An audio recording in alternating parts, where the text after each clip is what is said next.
y sabemos que el peronismo siempre estuvo en la calle, Ujú. o para pelear, o para ganar, o para resistirse, pero siempre estuvo en la calle.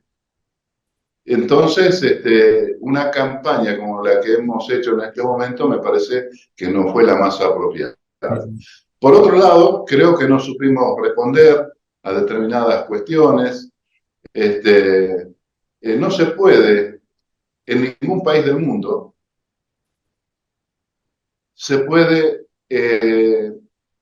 hacer algo para toda la vida, como los planes trabajar. No Ah, pueden ser para todo el mundo. Tiene que haber una salida. Tiene que seguro. haber una salida. Entonces, muchos compañeros de la política se han quedado con dar un plan más, manejar la cosa desde el plan, ver cómo podemos acercar algo más. Y resulta que la gente que recibe el plan ya a esta altura de la circunstancia quiere otras cosas. Claro. Quiere otras cosas. Y eso que quiere es simplemente dejar de salir con la familia a ir a una protesta, llevar a los hijos de 1 año, de 2 años, de 3 años, de 10 años a las protestas y estar todo el día en la calle con esa criatura, ¿no es cierto?, para ver si le dan algún mango más en los planes. Y la gente me parece que todo eso lo ha venido capitalizando y ha visto el perjuicio que viene causando todo eso. Es ¿Quién una, no ve eso? claro. ¿Quiénes no ven eso? Muchos políticos. Es una sumatoria de cosas. O sea, obviamente que el efecto Milei no pasa solo por el voto bronca, el descontento, demás, sino No, que no, es una por sumatoria. supuesto que no. ¿Cómo ustedes que participan de los gremios industriales, han tenido ahí alguna reunión o están proyectando alguna reunión con masa justamente para reactivar? Porque me parece que uno de los temas también tiene que ver con esto, ¿no? Hay sectores de la política que creo que quieren volver a esa Argentina primarizada. Y me parece que los gremios de la industria lo que plantean es otra cosa, ¿no? Reactivar mucho más la capacidad instalada y el sector industrial. Sí, nosotros hemos tenido una reunión antes de todo esto, hemos tenido una reunión con Massa donde cada gremio hizo su planteo, expresó lo que consideraba, ¿no es cierto?, para su Mm. industria, digamos. Pero, por supuesto, con una estrategia general de industria. Mm. Pero bueno, en realidad hay mucho por hacer dentro de la industria en la Argentina. Yo le hablo de la industria celulósica papelera. La industria celulósica papelera en la Argentina realmente tiene mucho potencial. Claro. Acá para hacer papel, no digo que fácil, pero sí tenemos los recursos naturales a la vista, a nuestra mano, a nuestro alcance. Claro. Y esos recursos naturales parten del agua y de la madera, Mm. que lo tenemos en Misiones, lo tenemos en Entre Ríos, lo tenemos en Corrientes, en fin, en infinidades de provincias, mismo en la provincia de Buenos Aires. Bueno, y sin embargo, en la Argentina nadie se puso a pensar que la industria celulósica papelera podría ser parte Claro. de una estrategia importante. ¿Por qué? Porque es el único país que en estos últimos 20 años no han hecho inversión en la Argentina a través de la implementación de una pastera. Claro. Se implementaron ya prácticamente 3 pasteras en Uruguay. Mm. La última de última generación. Chile, mire, le voy a hablar de la producción. Claro. Chile produce hoy alrededor de 4 o 5 millones de toneladas anuales. Mm. Eh, Uruguay está produciendo alrededor de 3 millones de toneladas anuales de pasta. Paraguay debe estar fabricando 1 millón, 2 millones de toneladas. Mm. Brasil debe estar pasando las 25 millones de toneladas de pasta anual. Y Argentina debe estar produciendo hoy alrededor de menos de 1 millón de toneladas de Claro. pasta. Mire lo que le digo. Claro. Sí, a ver, la potencialidad la tenemos. Lo que pasa que, Ramón, estamos en una limitación de ideas y en el día a día como tapando agujeros y no se avanza sobre todo. No sé si por impericia o por lo que sea, pero me parece que hay, insisto, hay una potencialidad que no se manifiesta concretamente. La verdad es lamentable porque eso no solo generaría divisas, sino que además generaría más puestos de trabajo. Y así como les pasa a ustedes, les pasa a un montón de sectores. Sí, sí, sí. Seguramente, mire, nosotros con dejar de importar el papel que se necesita para el consumo interno, Ah, con esos que son algo de 500 millones de dólares anuales, instalamos por año una máquina, instalaríamos. ah. Sí, además con lo que encarece, porque mucho de la papelería tiene que ver con los packaging de los alimentos, y hoy eso todavía es importado. Sí, Sí, por eso lo que ha crecido en la industria celulósica papelera en cuanto al consumo, lo que claro, usted habla del packaging, por ejemplo, es un sector que viene creciendo alrededor de un 2, un 3% anual. O sea, y no paró de crecer, sigue creciendo. ¿Por qué? Porque está todo lo que es alimento, está claro, todo lo que es tecnología. Usted quiere un celular, se lo mandan con una cajita, una seguro. computadora se la mandan con una cajita, una caja, una pizza se la mandan en una caja. Es decir, todo está a través del papel y después a través de la conversión, digamos, Sí, ¿cierto?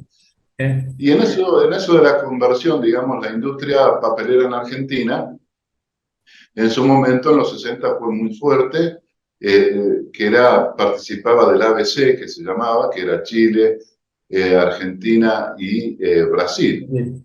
Hoy no sé si estamos en qué puesto estamos, pero no estamos en el ABC ya, ¿no es No, cierto? no, estaremos por ahí, Además, por la K, por la J. sí, ha cambiado todo en la Argentina. Hasta, digamos, hoy no es la industria que se concebió en su Claro, momento. claro, claro. Hoy ha cambiado, ha modificado. Si lo que mayor se produce hoy en la Argentina es todo lo que tiene que ver con el packaging, que es muy importante, pero también con el tisú, que es muy Ah, importante. Y ah, donde hay muchas máquinas totalmente modernas, robotizadas, en fin, en ese sector hay mucha posibilidad, mucha competencia, ah. digamos. Ya no se fabrica la cantidad de pasta que se fabricaba en ese momento, porque no se instalaron a partir de el gran problema que hubo con el medio ambiente, ¿no es cierto? Ajá. Ah, por la pastera, sí, por lo que pasó. Claro, Sí, sí, hace 20 años, sí. sí, Eso nos costó todo esto, ¿no? claro. Bueno, eso es un tema para seguir desarrollándolo, porque además cuando uno se mete en cuestiones así muy puntuales y lo que puede generar para la Argentina es muy interesante. Ramón, le agradecemos muchísimo la charla con Movilizado, le mandamos un abrazo. Obviamente nos faltará oportunidad para que sigamos profundizando el tema. Le mandamos un abrazo enorme. Muchas gracias a usted y a su audiencia. Gracias.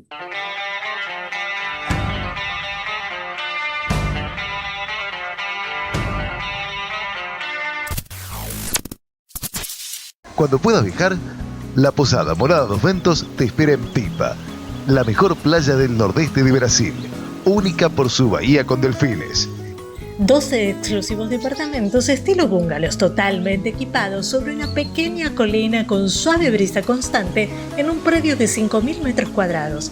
Antes o después de la playa, descansa escuchando el canto de las aves en nuestras 3 piscinas circulares. www.moradadosventos.com. Morada Dos Ventos, Pipa. El primer lugar cuando puedas viajar.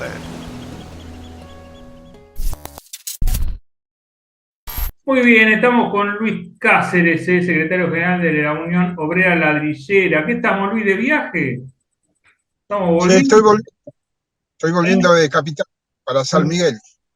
Muy bien, me parece muy bien. Bueno, esto es lo que nos da la tecnología, ¿viste? Que podemos hacer tele desde cualquier lado, ¿no? Exacto.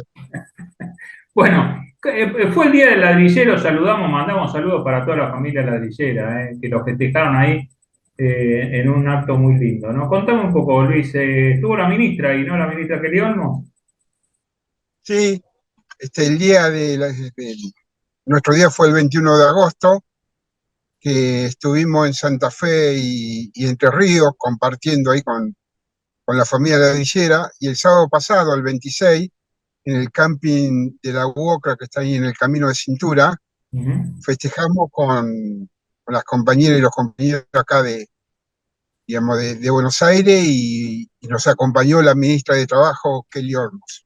Bien, bien. A ver, un gremio que como siempre decimos, todos los días, paso a paso, va avanzando. Y en materia, digamos, de registración y demás, también, ¿cómo está hoy el sindicato en ese aspecto?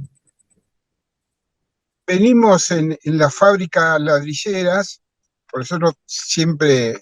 explicamos cómo nuestra actividad, que se compone de dos sectores: fábrica ladrillera, Ujú. trabajadores con patrón, y los emprendimientos familiares, economía popular. Dentro de lo que es, digamos, la fábrica, hemos avanzado mucho en la registración. Cuando llegamos nosotros al sindicato había trabajo forzoso, había explotación laboral, trabajo infantil, y lo hemos erradicado. Y la verdad que hemos avanzado mucho, digamos, ¿no? Con la presencia del sindicato en los lugares de trabajo a través de los delegados gremiales, y la verdad que estamos contentos, digamos, por el avance que hemos tenido dentro, digamos, dentro de la actividad, en la organización y la representación colectiva de los trabajadores. Ujú. Sí, y queda mucho por hacer, pero hay una actividad muy fuerte de parte de ustedes, ¿no? Sí, nosotros, además de reconstruir nuestro sindicato, refundar nuestro sindicato, ante la ausencia de una Cámara Patronal Nacional, tuvimos que generar las condiciones y también, bueno, acordar con el sector patronal para que se constituyan como Cámara Nacional, para de esa manera poder, digamos, construir una herramienta que es fundamental, que es la mesa sectorial de la industria ladrillera, Ujú. donde participamos el sector patronal, el Estado Nacional y la BOLRA, y ahí poder discutir una política integral, no solamente para los trabajadores de la fábrica ladrillera, sino también para los emprendimientos familiares que lo organizamos en cooperativa ladrillera. Y en ese sentido estamos muy contentos porque hace 3 semanas salió la matrícula de la primera Federación de Cooperativas Ladrilleras. Es decir que, pese a los tiempos complicados que vivimos, hemos avanzado mucho en la organización, y bueno, pero evidentemente que nosotros dependemos de la situación nacional, de cómo le vaya al gobierno, para poder ser parte, digamos, de todo, digamos, el avance que ha tenido la construcción. Pero sabemos que sin herramientas, sin organización del sector patronal, del sindicato, y sin articulación con el Estado, es muy difícil poder aprovechar cuando la mano viene bien, ¿no? Claro. ¿Cómo impactan estas medidas que dispuso el gobierno, concretamente el ministro Sergio Massa? Y impacta en los dos sectores, en los sectores de la economía popular, Ujú. y porque nosotros tenemos dentro, digamos, el sector de las cooperativas, compañeras y compañeros que tienen el potencial trabajo, Claro. que cobran las asignaciones, que tienen tarjeta alimentar, Ujú. por lo tanto impacta. Y bueno, también el- este bono de 60.000 pesos, que nos ayuda porque el sector patronal nuestro, que son pymes, justamente por decía anteriormente, al no estar organizado, no tuvo nunca fortaleza para enfrentar la crisis. Entonces es un sector, digamos, que estructuralmente siempre fue débil, y, y eso no permitió que, cuando la situación cambia y hay un gobierno, digamos, que pone el eje en la obra pública, en la construcción, aprovechar eso. Ujú. Por lo tanto, eso, o sea, ya mañana vamos a tener una reunión con el sector patronal para ver, digamos, eso, digamos, cómo implementamos esta mejora de 60.000 pesos. que son en dos cuotas, pero también como parte de las paritarias, ¿no? Obvio. Luis, ¿y qué lectura haces de la situación política? Donde, bueno, obviamente el Unión por la Patria no ha quedado muy bien parado y hay que reformular, me parece, toda la campaña electoral. Pero ¿cómo la ves vos? Creo que el resultado electoral nadie lo esperaba, nos sorprendió a todos ¿Mm? y si bien hay motivos, evidentemente que hay un enojo de un sector de la sociedad, porque las cosas no vienen bien, somos conscientes, es un mensaje que nos dio un sector importante de nuestro pueblo y, y creo que a la dirigencia, digamos, del peronismo, de la cual yo también formo parte, esto es una cachetada para que realmente peleamos este resultado electoral y demos respuesta. Creo que estas medidas que tomó el gobierno nacional son una ayuda donde, si bien la situación es crítica, pero bueno, demuestra que hay una voluntad de parte del gobierno nacional, una ausencia, o sea, el aporte de los gobernadores, de los intendentes, de otros sectores que somos parte del movimiento nacional, creo que no estuvimos a la altura de y queremos, por lo que la manera, digamos, de hacernos una autocrítica por el resultado electoral es ponernos ahora sí, poner toda la garra, la mística peronista para entrar en el balotaje. Y creo que Sergio Massa es alguien que realmente tiene una voluntad y un compromiso. Para él hubiese sido más fácil no presentarse como candidato a presidente y esperar. Es joven, todavía tiene tiempo, pero ha decidido asumir esta responsabilidad, que realmente es un desafío muy grande, y porque lo que está en juego es el futuro de la patria. Yo siempre aclaro que acá no solamente están en juego los derechos que tenemos un sector de la clase trabajadora, Sí, sino lo que está en juego es el futuro de la Argentina. Y obviamente. ese futuro de la Argentina, digamos, ese futuro de Argentina es que tenemos que construir un proyecto de país donde incluyamos a todos los sectores que hoy son perjudicados por esta situación tan difícil. Hay más de 6 millones de trabajadoras Claro, y trabajadores que tienen trabajo pero que no tienen derecho. claro. Entonces, nosotros no tenemos una política hacia ese sector, ¿no? Que la mitad. Bien, Luis, te mandamos un abrazo, te agradecemos muchísimo el contacto, tuvimos algún problemita ahí, pero por lo menos está la esencia de lo que ustedes reclaman. Te mandamos un abrazo enorme, los felicitamos otra vez por el Día del Ladrillero. Muchas gracias, Alejandro. Un abrazo a todo el equipo. Dale, abrazo grande.